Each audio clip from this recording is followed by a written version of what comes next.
Channel में आप लोगों का बहुत बहुत स्वागत है। आज हम समास टॉपिक पर बात करेंगे और इसमें जानेंगे कि समास कितने प्रकार के होते हैं, उन प्रकारों की परिभाषाएं कौन कौन सी हैं और जितने भी समास हैं उसके प्रमुख उदाहरण कौन कौन से हैं जो कि एग्ज़ाम में बार बार पूछे जाते हैं। तो इस तरह से है कुछ बहुत ही इम्पोर्टेंट। चलते हैं, डिस्कस करते हैं। वैसे जो समास का शाब्दिक अर्थ है वो जान लेते हैं कि इसका मतलब होता है संक्षेप करना। समास का जो शाब्दिक अर्थ है इसका मतलब होता है संक्षेप करना। इस तरह से जो प्रकार की बात है वो इसमें जो कुल प्रकार हैं वो 6 हैं। समास के कुल 6 प्रकार हैं, जिसमें से हम फर्स्ट देखते हैं अव्ययी भाव समास। इसमें अव्ययी भाव समास है, तो अव्ययी भाव समास की परिभाषा क्या है इसको देख लेते हैं। जिस समास में पहला पद अव्यय हो या पहला पद प्रधान हो, पहला पद प्रमुख हो, वहाँ अव्ययी भाव समास होता है। इसमें जो ध्यान देने की बात है, इसमें जो शब्द होगा उसमें पहला पद क्या है, अव्यय होगा या पहला पद प्रधान होगा या पहला पद मुख्य होगा। मुख्य और प्रधान दोनों एक ही शब्द हैं, मतलब एक ही अर्थ को बयां करते हैं, सिर्फ इसमें शब्द बदला है, मुख्य और प्रधान। तो पद अव्यय हो अथवा प्रधान हो तो वहाँ पे बेभाव समास होता है। यहाँ पे जो एग्जाम्पल दिए गए हैं ये एग्ज़ाम में पूछ लेता है कि जैसे यहाँ पे एक शब्द है आजन्म, तो पूछ लेगा कि आजन्म में कौन सा समास है, तो आजन्म में अव्ययी भाव समास है। इसमें जो आ शब्द है ये अव्यय है। तो इसमें देख लेते हैं एक चीज, यहाँ पे ये पहला पद नहीं दूसरा पद प्रधान होता है।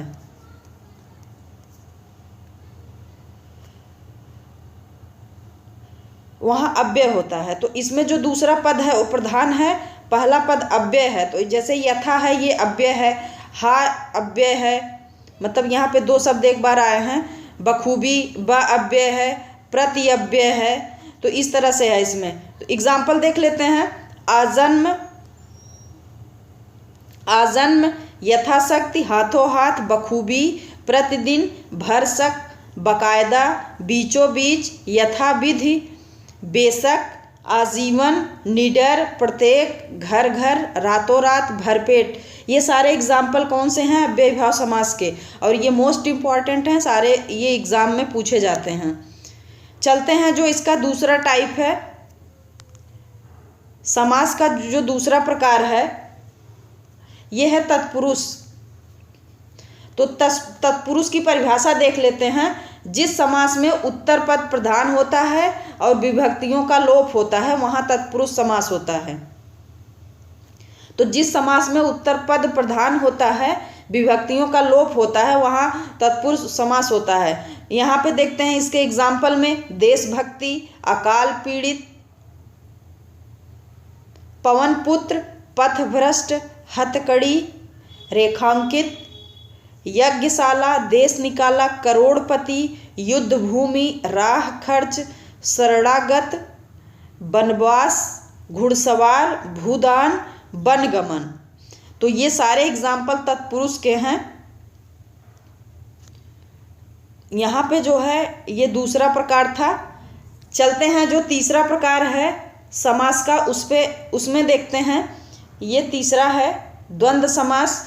तो द्वंद्व समास की परिभाषा है जिस समास में दोनों पद प्रधान होते हैं, प्रथम पद और दूसरा दोनों शब्द जो प्रथम पद और द्वितीय पद दोनों प्रधान होते हैं, दोनों पदों के बीच में और या का लोप होता है। इसमें जो द्वंद्व समास है इसमें दोनों शब्द प्रधान, दोनों पद प्रधान होते हैं और इसमें जो लोप होता है, जो दिखाई नहीं देता है शब्द, और या ऐसे 2 शब्द हैं जो यहाँ पे लिखा नहीं होता है शब्द के बीच में, तो वहाँ पे द्वंद्व समास है। यहाँ पे एग्जाम्पल देख लेते हैं। जैसे है भाई बहन, माता पिता। एक हिसाब से एक चीज़ और है इसमें कि द्वंद्व समास में योजक चिन्ह का प्रयोग होता है। तो योजक चिन्ह किसे कहते हैं, यही है योजक चिन्ह। तो जैसे भाई बहन, माता पिता, पाप पुण्य, देश विदेश, रुपया पैसा, धन धान्य, थोड़ा बहुत, घर द्वार, राम लक्ष्मण, गरीब अमीर, भला बुरा, सुख दुख, ऊंचा नीचा, आगे पीछे, ऊंच नीच, ऊपर नीचे, नदी नाले, दिन रात, धर्म अधर्म, शुभ लाभ। तो ये सारे एग्जाम्पल हैं द्वंद्व समास के। एक चीज़ याद रखना कि जो द्वंद्व समास होगा वहाँ पे योजक चिन्ह का प्रयोग होता है 99% केसेस में। वहाँ पे और योजक चिन्ह के स्थान पे और या शब्द लगाया जा सकता है, इसका लोप होता है। तो इस तरह से इसमें जितने भी शब्द हम दिए हैं एग्जाम्पल में, सब में योजक चिन्ह का प्रयोग हुआ है। चलते हैं जो अगला हमारा है प्रकार, ये चौथा प्रकार है द्विग समास। तो द्विग समास में देखते हैं परिभाषा इसकी, जिस समास में पहला पद संख्यात्मक होता है, ध्यान देने की बात है, जो पहला पद इसका है वो संख्यावाचक होगा और विग्रह करने पर समूह या समाहार का बोध होता है, वहाँ द्विग समास होगा। तो इसमें जो प्रथम पद है उसमें संख्यावाचक शब्द होगा। इसमें एग्जाम्पल देख लेते हैं, जैसे चौराहा। तो चौराहा में अगर बात करें कि पहला पद कैसे संख्यावाचक होगा, तो ये जो चौ है ये चार का बोध कर रहा है। तो चार कैसा है? समूहवाचक है। चौराहा, सप्ताह, त्रिफला, त्रिभुवन, पंचवटी, नवरत्न, नवरात्रि, नवरत्न, शताब्दी, अष्टग्रह, पंचतत्व, सप्तर्षि, दोपहर। तो इन सारे शब्द में संख्या, जो फर्स्ट पद है इसमें संख्या दिख रही है कि कहीं पे 9, कहीं पे 5, कभी 2, कभी 7, कभी 8, कभी 7, कभी 9, इस तरह से शब्द की शुरुआत हो रही है। तो यहाँ पे द्विग समास है। ठीक है, चलते हैं आगे।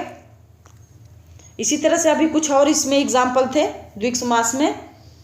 दशावतार, पंच प्यारे, 10 मुख, अष्टाध्यायी, चतुर्भुज, चौपाया, अष्टछाप, नवग्रह, सप्त सिंधु, चतुष्कोण, तिरंगा, द्विपद, द्विरद, अठन्नी, चवन्नी, पसेरी, पंचभुज, पंचपात्र। ये सारे जो है द्विग समास हैं और मोस्ट इम्पॉर्टेंट हैं, एग्जाम में जरूर पूछा जाता है ये। तो इसी तरह से अगला जो है पांचवा है कर्मधारय समास। कर्मधारय समास देख लेते हैं। इस कर्मधारय समास की परिभाषा है कि जिस समास में उत्तर पद प्रधान हो, जिस समास में जो उत्तर पद है ये प्रधान होता है, दोनों पदों में विशेषण और विशेष्य का संबंध होता है, वहाँ कर्मधारय, मतलब जो भी ऐसा शब्द हो जिसमें विशेषण और विशेष्य का संबंध हो, वहाँ पे जो है कर्मधारय समास होगा। इसका एग्जाम्पल देख लेते हैं, जैसे कमल नयन। तो विशेषण विशेष्य का क्या है? जो कमल है और जो नयन है। तो ये नयन जो है कमल जैसा है, इसमें बता रहे हैं। तो विशेषण और विशेष्य की बात है कि ये उपमा किसी हिसाब से दे रहे हैं कि विशेषता बताया जा रहा है कि आपका नयन या जो आँख है वो कैसी है, तो कमल के समान है। तो इस तरह से इसमें विशेषण विशेष्य की बात होगी, तो ये कर्मधारय समास होगा। इसी तरह से आगे है विद्याधन, महाराज, नील गगन, सुपुरुष, कापुरुष, चंद्रवदन, चंद्रमुखी, नीलगाय, लौह पुरुष, परमेश्वर, श्वेतांबर, भला मानस, नीलकंठ, रंगमहल, महाकाव्य, चरण कमल, कवि श्रेष्ठ, नीलांबुज,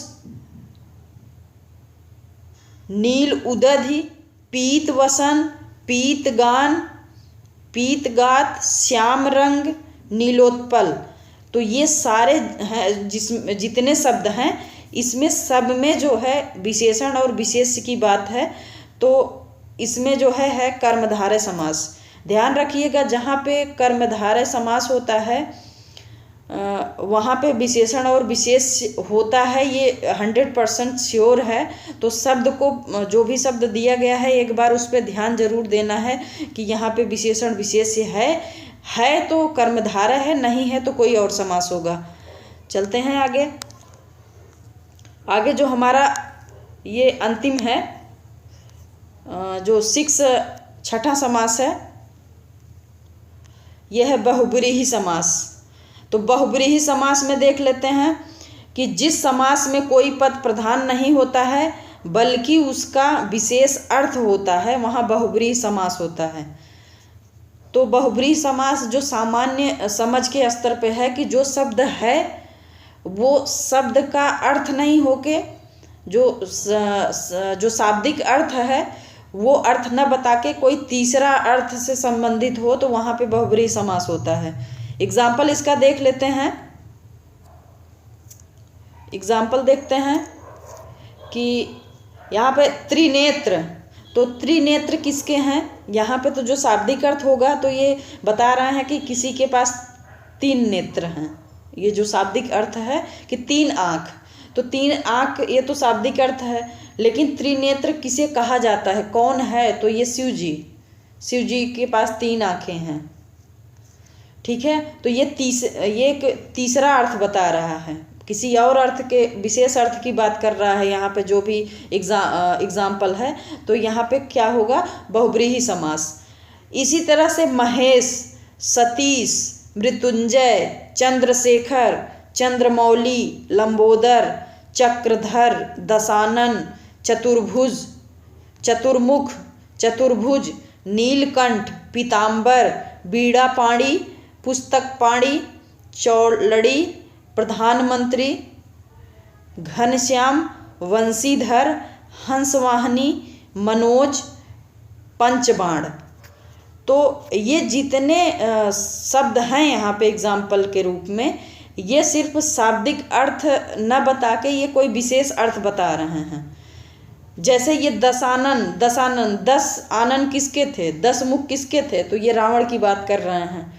ठीक है, तो इस तरह से है। इसमें जो विशेष अर्थ, तीसरा अर्थ बताए उसको बहुब्रीहि समास कहते हैं।